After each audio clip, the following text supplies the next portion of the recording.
Hello everyone and teacher for your question. The question says that a metal oxide is reduces by heating in a stream of hydrogen. It is found that after complete the reduction 3.15 gram of oxide have yielded 1.05 gram of metal. We may concluded that question का meaning ऐसा है कि एक metal का oxide है एक metal का oxide है उसको हाइड्रोजन गैस के साथ रिएक्ट किया गया।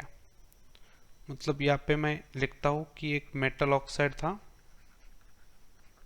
यहाँ पे कुछ मेटल ऑक्साइड था, तो यहाँ पे मैं MXOY ऐसा लिखता हूँ। इसकी रिएक्शन हाइड्रोजन के साथ हुई और यहाँ पे मेटल जो है वो बाहर मिला और यहाँ पे आपका ऑक्सीजन और हाइड्रोजन,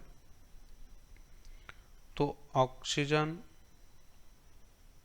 तो यहाँ पे हम ऐसा लिखते हैं H2O वगैरह कुछ बाहर गया, तो यहाँ पे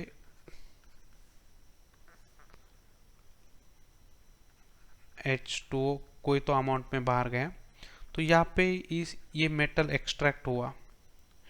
ये मेटल जो है एक्सट्रैक्टेड, तो ये जो मेटल एक्सट्रैक्ट हुआ है वो मेटल ऑक्साइड से हुआ है। और मतलब इस मेटल ऑक्साइड के अंदर जितना भी मेटल है वो पूरा का पूरा यहाँ पे एक्सट्रैक्ट हुआ है और इसका जो अमाउंट है वो है 1.05 और इस मेटल ऑक्साइड का जो अमाउंट है वो है 3.15 ग्राम। इसका मतलब यहाँ पे 3.15 ग्राम के अंदर ये मेटल और ऑक्सीजन इन दोनों का मास मिला के उसमें से खाली मेटल का मास 1.05 ग्राम है। तो हम 1.05 इसमें से सब्ट्रैक्ट करेंगे तो यहाँ पे ऑक्सीजन का मास आएगा। तो यहाँ पे मैंने लिखा है मेटल ऑक्साइड का मास यहाँ पे 3.15 है, उसमें से मेटल जो बाहर आ रहा है वो 1.05 आ रहा है। इसका मतलब जो भी मेटल था वो पूरा एक्सट्रैक्ट हो गया और जो भी आपका मेटल ऑक्साइड के अंदर ऑक्सीजन रहेगा तो इन दोनों का सब्ट्रैक्शन करेंगे तो यहाँ पे 2.1 ग्राम ऑक्सीजन आएगा। तो ये मेटल और ऑक्सीजन एक सा आपस में कंबाइन है, इसका मतलब दोनों का ग्राम इक्विवेलेंट सेम होगा तभी तो वो कंबाइन है। तो यहाँ पे हम बोल सकते हैं कि gram equivalent of metal is equal to gram equivalent of oxygen. तो यहाँ पे मैंने लिखा है gram equivalent of metal is equal to gram equivalent of oxygen. तो what is mean by gram equivalent? Gram equivalent क्या होता है?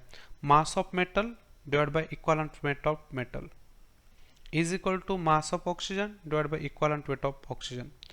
यहाँ पे हमें ऑप्शन के अंदर जो भी क्वेश्चन के अंदर जो भी ऑप्शन है वो इक्विवेलेंट वेट एटॉमिक वेट के टर्म में है। तो हमें पहले कौन निकालता है पहले देख लेते हैं कि यहाँ पे एटॉमिक वेट निकलता है इक्विवेलेंट वेट निकलता है। तो यहाँ पे हमें इक्विवेलेंट वेट तो अभी निकल जाएगा, तो एक बार देख लेते हैं इक्विवेलेंट वेट मैच हो रहा है क्या। अभी यहाँ पे आपको क्या क्या पता है? वेट ऑफ मेटल मतलब मास ऑफ मेटल पता है 1.05 और यहाँ पे मास ऑफ ऑक्सीजन भी पता है 2.1। इक्विवेलेंट वेट ऑफ ऑक्सीजन भी पता है। इक्विवेलेंट वेट ऑफ ऑक्सीजन कैसे कैलकुलेट करना है? इक्विवेलेंट वेट ऑक्सीजन का तो उसका जो एटॉमिक वेट है डिवाइड बाय उसका चेंज इन ऑक्सीडेशन स्टेट, मतलब यहाँ पे वैलेंसी ले सकते। तो this 8 gram is equivalent weight. तो इक्विवेलेंट वेट हो जाएगा ऑक्सीजन का 8 ग्राम। तो यहाँ पे मैंने लिखा है इक्विवेलेंट वेट ऑफ ऑक्सीजन 8 ग्राम।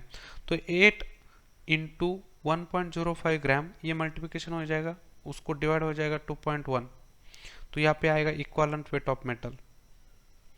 तो इक्विवेलेंट वेट ऑफ मेटल ये पूरा कैलकुलेशन करेंगे तो यहाँ पे आएगा 4 gram. This is the equivalent weight of metal. तो यहाँ पे ऑप्शन के अंदर हम देखेंगे इक्विवेलेंट वेट ऑफ मेटल ये ऑप्शन नंबर 3 के अंदर दिख रहा है। तो option number 3 is the correct answer. I have to understand the explanation. Thank you.